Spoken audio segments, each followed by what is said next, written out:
लड़का मला पढ़ा सकते वाह ये ऐसे वाह वाह एक नंबर मजा आ गया? रे गाले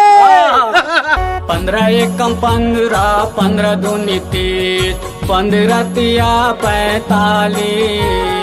15 चौक 60 15 पाँचे 75 15 छक्के 90 15 सत्ते 105 15 अट्ठे 120 15 निया 135 15 सत्ते 105 15 अट्ठे 120 15 निया 135 ओ 15 अट्ठे 120 हो 15 निया 135 15 दहम 150 हाँ 15 निया 135 15 दाम 150 हाँ 16 एकम 16 16 दूनी 32 16 तिया 48 16 चौक 64 16 पंचे 80 16 छक्के 96 16 सत्ते 112 16 अट्ठे 128 16 निया 144 16 सत्ते 112 16 अट्ठे 128 16 निया 144 और 16 अट्ठे 128 हो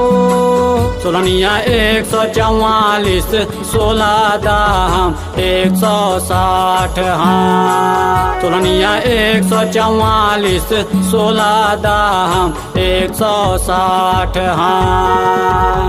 17 एकम 17 17 दूनी 34 17 तिया 51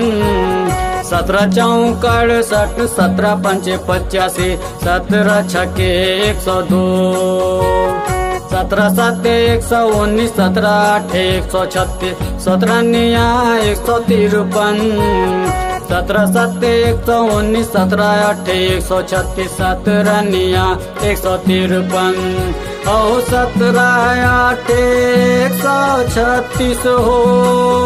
17 निया 153 17 दाम 170 हाँ 17 निया 153 17 दाम 170 हाँ। समझ गए मैडम? बच्चों को इसी प्रकार से हमारे छत्तीसगढ़ की लोक सांस्कृतिक धुनों में सजा करके संवरा करके अगर हम उनको सिखाएं तो बच्चे बड़े सरलता के साथ सीख जाते हैं। समझ में